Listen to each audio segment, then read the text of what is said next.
받을 만한 그릇이 있을 때에 주는 것입니다. 그릇이 없는데 줄 수가 없어요. 또 밑빠진 독에 물을 부어줄 수가 없습니다. 준비된 만큼 하나님은 채워주시는 분이십니다. 과연 요셉이 어떠한 신앙의 그릇을 가진 사람이었기에 하나님께서는 다른 지파보다도 갑절의 축복을 주셨는지, 요셉은 두 분깃을 차지한 사람이고 갑절의 축복을 받은 자입니다. 또 12지파에 대한 축복이 선포된 부분이 성경의 두 곳에 자세히 기록이 됐는데, 첫째는 창세기 49장에 있고 또 다음에는 신명기 33장에 있습니다. 어떠한 지파보다도 가장 많은 축복을 받은 지파가 이 요셉 지파입니다. 어떻게 보면 요셉은 가장 한많은 인생을 산 사람이다, 그렇게도 볼 수가 있습니다. 부모의 사랑을 받으면서 자랐는데 어느 날 형들을 찾아갔다가 형들 손에 의해서 구덩이에 넣어지게 되고 거기서 죽을 뻔하다가 요행이도 목숨만은 건지게 됩니다. 지나가는 노예상들에 의해서 요셉은 팔려가는 자가 돼서 애굽에 가서 종살이를 하게 되는데, 잘 아시는 바와 같이 보디발의 집에서 충성스럽게 일을 하고 있었습니다. 그래서 주인이 모든 소유를 다 맡기고 믿을 수 있는 그런 상황에 이르렀는데, 보디발의 아내가 유혹을 해서 요셉과 동침하기를 원했을 때 요셉은 단호히 거절함으로 결국은 그 여인의 누명에 의해서 감옥에 가서 감옥 생활을 합니다. 간단히 요약되어 있지만은 그 과정을 우리가 깊이 연상해 보면은 얼마나 억울하고 또 감옥에 가기 전까지 얼마나 매를 맞고 욕을 얻어먹고 인간 취급을 받지 못하고 짐승 취급을 당하는 그런 과정이 있었겠는가. 참 한많은 생애라고 볼 수가 있습니다. 감옥에서 오랜 생활을 거쳐서 다음 애굽의 총리가 되어집니다. 총리가 되어진 후에 형들을 만나게 되는데, 아마 여러분 어릴 때의 기억이 특별한 일은 생생하게 기억되지 않겠습니까? 요셉도 마찬가지로 형들에 의해서 죽을 뻔했고 형들의 손에 의해서 팔려서 애굽의 노예로 끌려오게 된 것, 그 사랑하는 부모를 생리별하고 객지에 와서 산 것, 억울한 누명을 쓰고 감옥에 들어가서 감옥 생활을 했던 거 다 기억에 생생할 것입니다. 요셉이 총리가 돼서 이제는 세계를 쥐고 흔들 만한 권력을 가졌고, 과거에 자기에게 해를 끼쳤던 사람의 목숨을 파리 목숨처럼 취급할 수 있는 그런 권력, 권위를 가지고 있었지만은 한 번도 그러한 생각, 그런 의도를 가진 적이 없었다고 하는 것입니다. 참 위대합니다. 우리가 남의 이야기는 쉽게 생각할 수 있지만은 내가 그런 환경, 그런 상황에 처해 있다고 할 때에 과연 그렇게 너그러운 마음을 가질 수가 있겠는가? 형들을 만났을 때 요셉은 전혀 분노하지 않았습니다. 과거를 회상하지도 아니했습니다. 그들을 만난 기쁨을 억제하지 못해서 안 보이는 데 가서 해성통곡하고 울었습니다. 원통하고 분통해서 운 게 아니라 기쁨을 억제하지 못해서 울었던 것입니다. 아무리 성경을 찾아보아도 요셉에게 억울한 누명을 씌웠던 보디발의 아내에 대해서 요셉이 원수를 갚으려고 한 적을 찾아볼 수가 없습니다. 또 전체적인 면을 볼 때 그런 마음을 갖지도 않았고, 그만한 신앙과 인격을 가졌기에 하나님께서 그를 통해서 그 민족을 생명을 구원하시고 또 그에게 후한 축복을 주셨다고 우리는 분명히 알 수가 있습니다.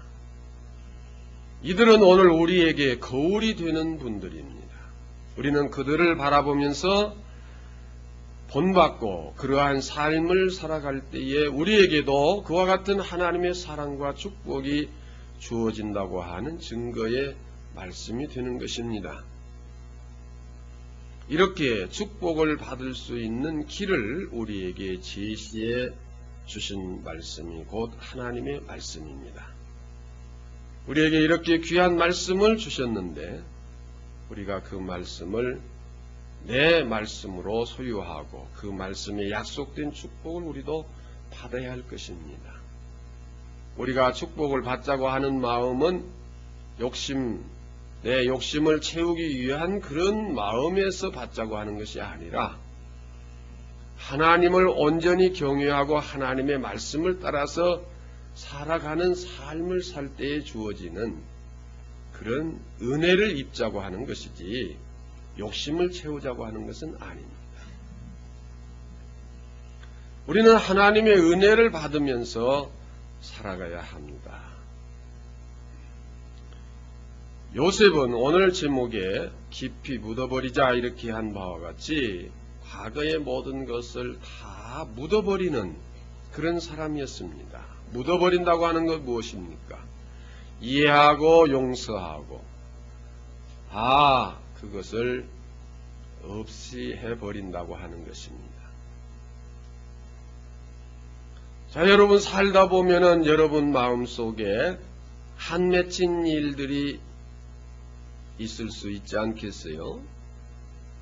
혹 여러분 마음속에 분을 삭히지 못한 끈이 하나 있다고 한다면 내가 다른 것은 다 잊어버리고 용서하고 이해할 수 있지만은 이러이러한 건 아무개와 관계된 그것만은 내가 눈 감기 전에는 못 잊을 거야 하고 한이 맺혀 있는 뭔 끈이 있다면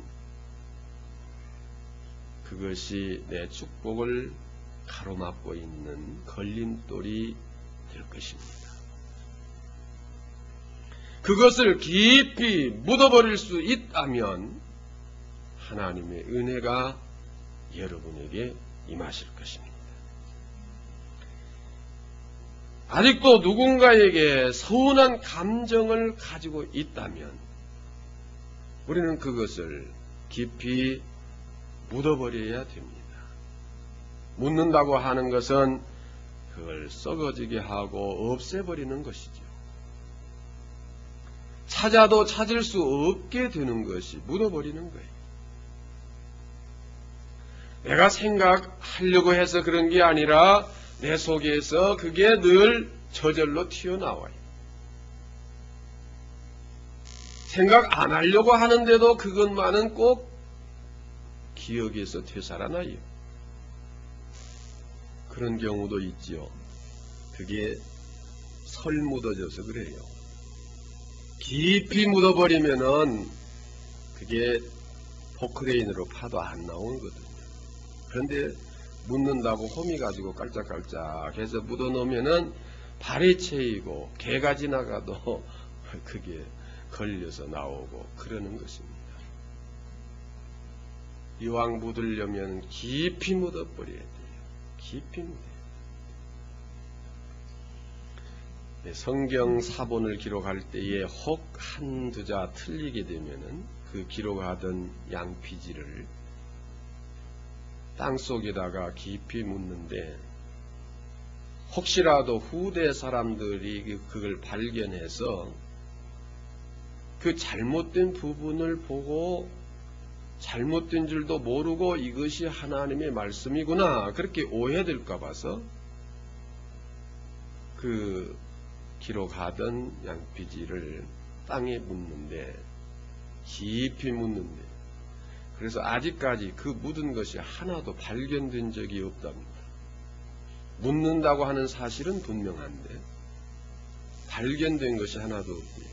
저 이스라엘 지역에 가서 어디 가서 좀 깊이 파보면 나올는지 몰라도 야간에 지진도 있었고 뭐 여러 가지 그런 지각 변동도 있었고 하지만은 아직 하나도 발견된 것이 없대요. 그만큼 깊이 묻어버렸다고 하는 거죠. 다시 말하면은 남에게 오해가 될 소지가 있기 때문에 하나님 말씀이 잘못 전달될 그런 염려가 있기 때문에 깊이 묻었다고 하는 것입니다. 우리도 묻을 것을 깊이 묻어버려야 됩니다. 다시 말하면 용서하려면 철저하게 용서해버려야 돼요. 그러나 여러분 설 묻었기 때문에 생각하려고 하지도 않았는데 내 속에서 그게 떠올라요.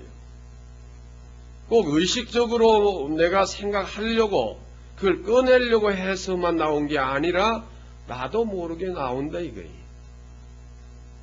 무의식 중에 나오기도 하고 꿈꾸다가 나오기도 하고 잠꼬대 속에 나오기도 하고. 자, 우리가 과연 어떻게 하면 철저히 깊이 묻어버릴 수 있겠는가? 호미로 아무리 깊이 파서 묻는다고 해봤자 그게 뭐 팔뚝 한두 개 길이 정도밖에 더 파겠어요? 그러나 포크레인으로 판다면은 아마 상당히 깊이 팔 수 있을 겁니다. 내 의지, 내 어떤 그 노력으로 이것은 용서해야 되겠다. 이건 잊어버려야 되겠다. 내가 이해해야 되겠다. 그것은 호미로 깔짝깔짝 해서 묻는 정도밖에 안 되는 거예요. 정말 내 속에 성령님이 오셔서 나라고 하는 육적인 인간이 아니라 성령이 오셔서 영적인 내 속 사람이 그것을 진심으로 용서할 수 있고 그것을 사랑으로 감수할 수 있고 내가 희생을 감수할 수 있는 십자가의 믿음이 있을 때에 그 문제가 해결되어지고 녹아져서 없어져 버리고 그 형체를 찾아도 볼 수 없고 만질 수 없는 변화가 일어나는 것입니다. 우리 모두는 다 그런 말을 할 수 있어요. 잊어버립시다. 이해합시다. 뭐 생각하면 뭐합니까? 남한테는 그런 소리하고 자기는 가서 맨날 긁어내요. 그런 격이 되기 쉽죠. 자, 오늘 요셉이 어떠한 사람이었기에 그렇게 모든 것을 철저하게 묻어버릴 수 있었느냐. 생각해 보세요. 자기를 죽이려고 구덩이 속에다가 밀어넣을 때 어이 동생 안 됐네. 그냥 거기서 죽게나. 그랬어요? 이무자식 꿍쟁이 혼자 어쩌고 하고 아마 욕이 또 생겨나지 않았겠어요? 쌍시옷 들어가는 욕이. 예. 얼마나 주받고 욕을 하고 침을 뱉고 뭐 하면서 그 구덩이 속에 넣었겠어요. 죽이려고. 형제예요, 형제. 한 아버지에 의해서 태어난 형제들인데, 그러다가 또 남에게 팔아버렸어요. 얼마나 애원을 했겠어요. 형님들, 제발 저를 용서해 주시고 살려달라고 애원했을 거예요.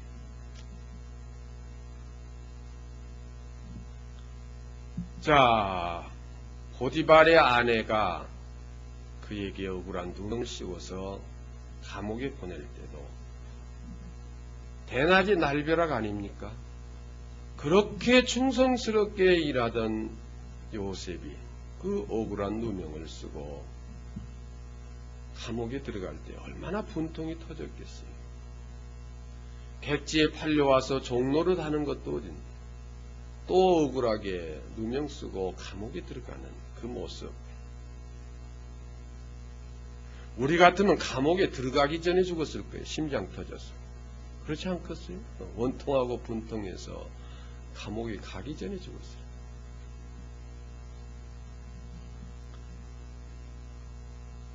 요셉이 잘생기긴 잘생겼나 봐요. 네.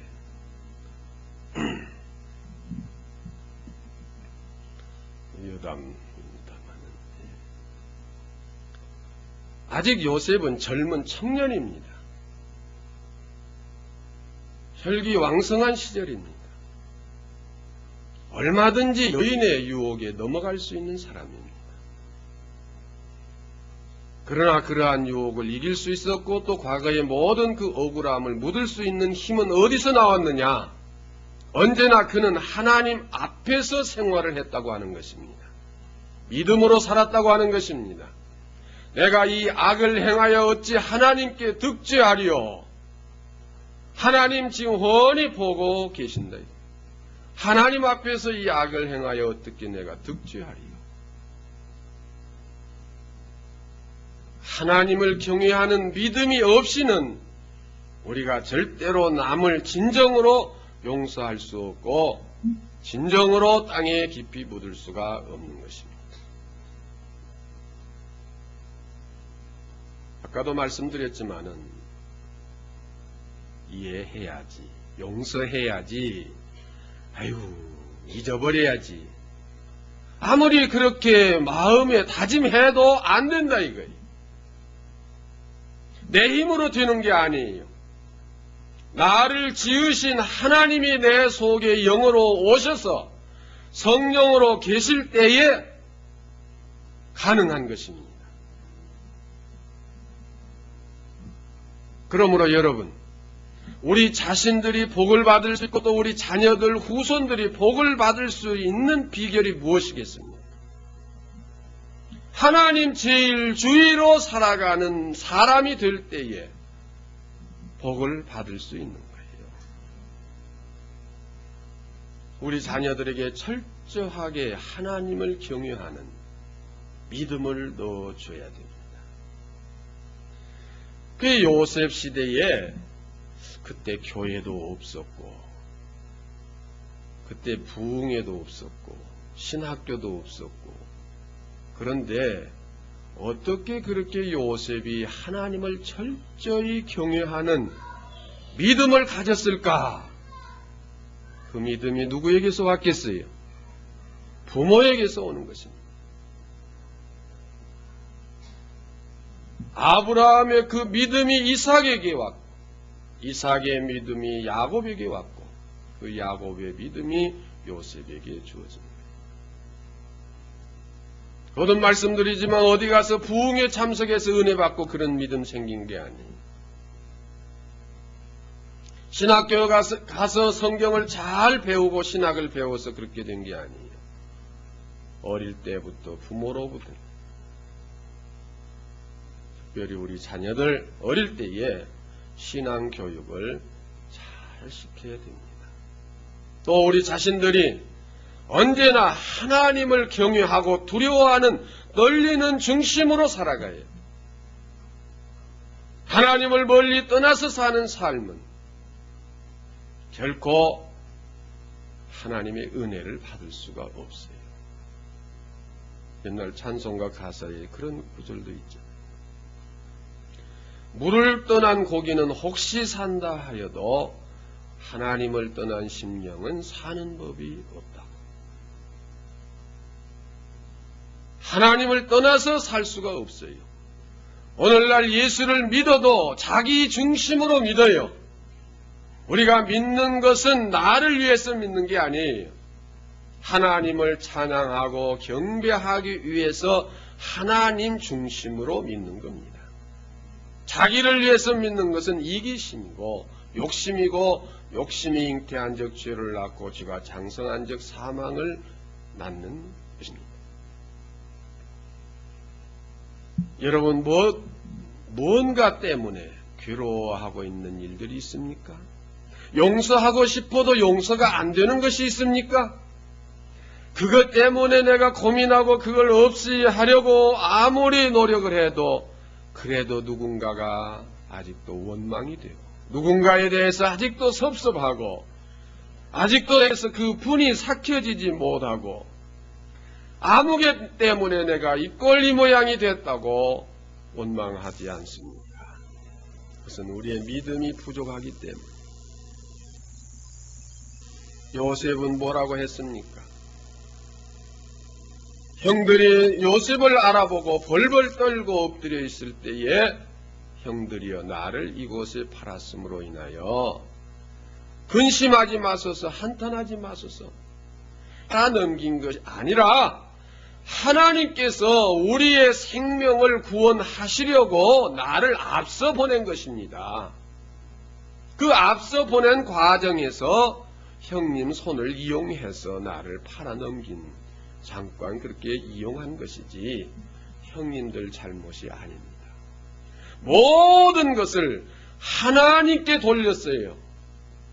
잘되고 못되고 모든 문제가 하나님의 주관에서 이루어지고 하나님 섭립 속에서 이루어진다고 하는 하나님 제일주의의 확고한 신앙이 있을 때에 자기에게 직접적으로 해를 가했던 사람에 대하여 전혀 마음에 원한이 없고 서운함이 없고 반감이 없고 보복하고자 하는 마음이 없었습니다. 오늘 이 사회의 정치 현실을 보면은 남의 허물 못 끄집어내서 하니 어떻게 하든지 뭐 어디를 발목을 봤으면 어디를 봤다고 할 정도로 이렇게 막 확대해서 남의 허물을 드러내려고 다닙니다. 물론 부정과 불의와 부패를 척결하는 차원에서 제거해야 할 일들은 물론 있습니다. 그런데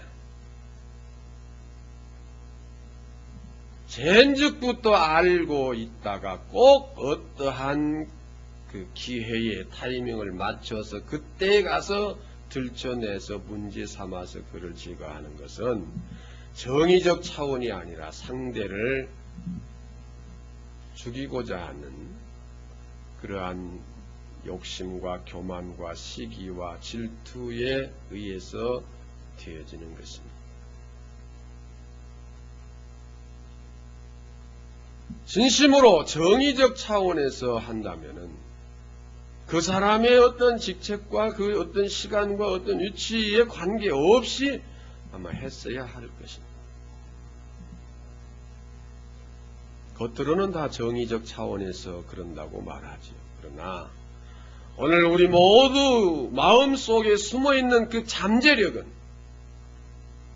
남을 제압하고 깔아뭉개고 내가 위로 올라가겠다고 하는 이기적이고 교만하고 시기적인 속성에서 빚어진 일들인 것입니다.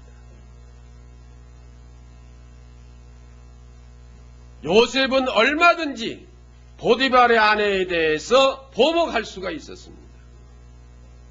그러나 그에 대해서 전혀 관심을 갖지 않았습니다. 모든 것이 하나님의 뜻이요 섭리였습니다.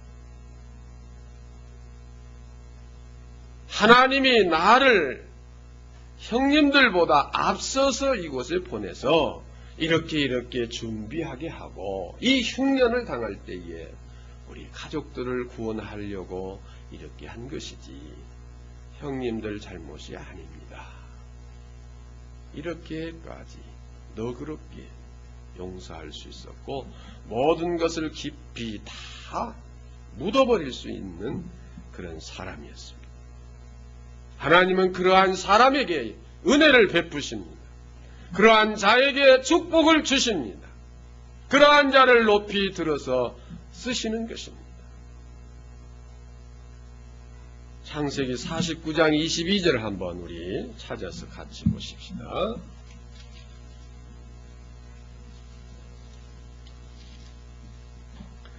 요셉은 무성한 가지 곧 샘 곁에 무성한 가지라. 그 가지가 담을 넘었도다. 활 쏘는 자가 그를 학대하며 그를 쏘며 그를 군박하였으나 요셉의 활이 도리어 견강하며 그의 팔이 힘이 있으니 야곱의 전능자의 손을 힘입음이라. 그로부터 이스라엘의 반석인 목자가 나도다.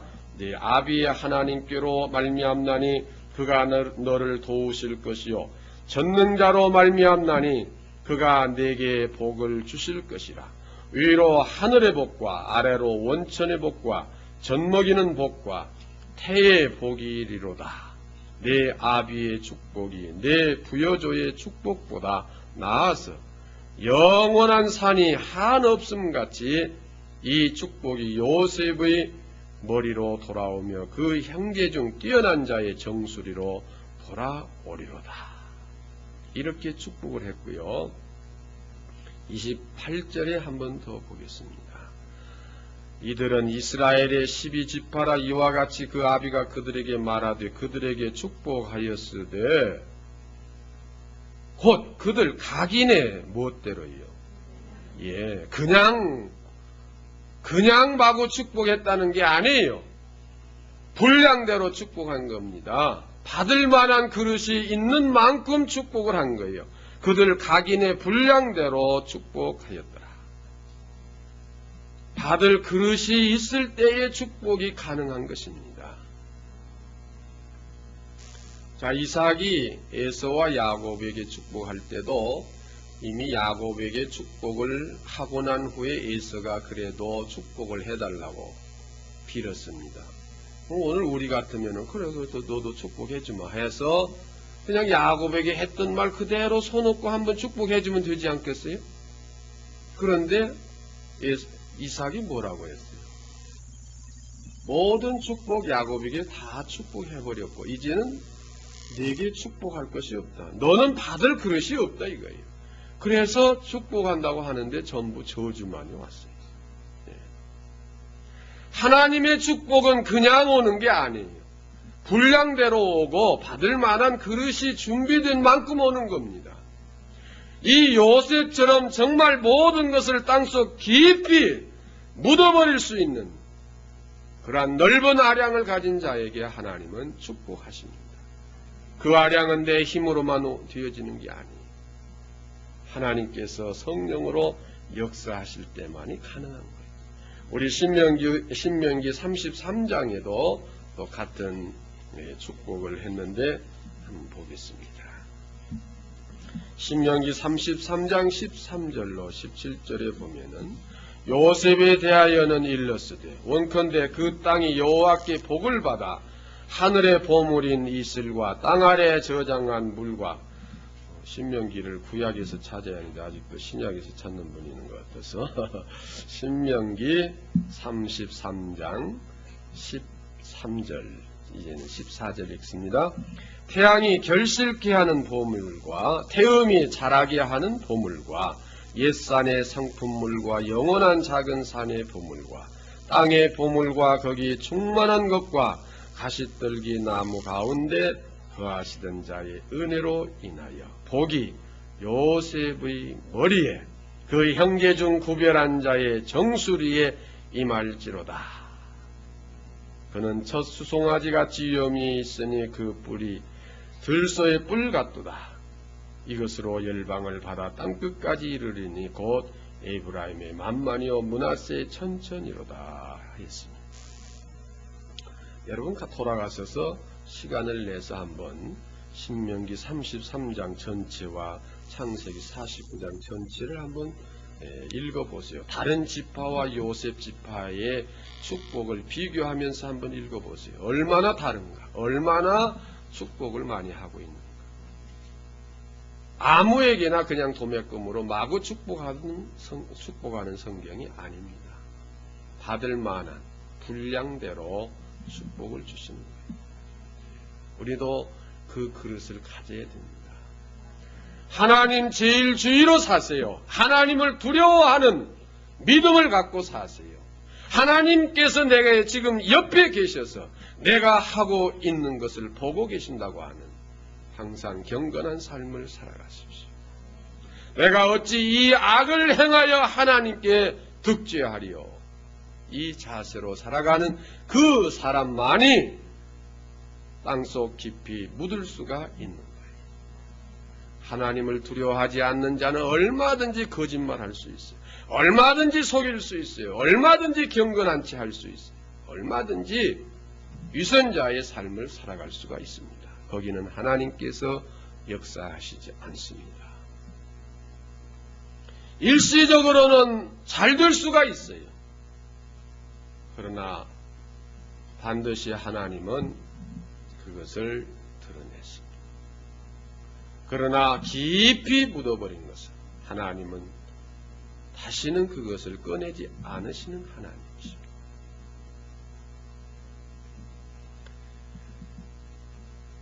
다시 말씀드립니다. 여러분 마음속에 혹 가족을 향해서라도 남편은 아내에게, 아내는 남편에게, 부모는 자식에게, 자식은 부모에게, 또 형제 간에, 친척 간에, 이웃 간에, 또 나하고 전혀 관계없는 어떤 정치인에게, 어떠한 사회 인물에게 그런 한 맺힌 마음이 있거나 원망하는 마음이 있거나 누구를 멸시하고 저주하는 마음이 있거나 분한 마음이 있다면 정말로 그것을 삭혀버릴 수 있는 믿음이 되어져야 합니다. 하나님을 경외하는 믿음, 하나님 중심으로 사는 믿음. 제가 이 젊은 어린 사람들에 이렇게 물어봐요.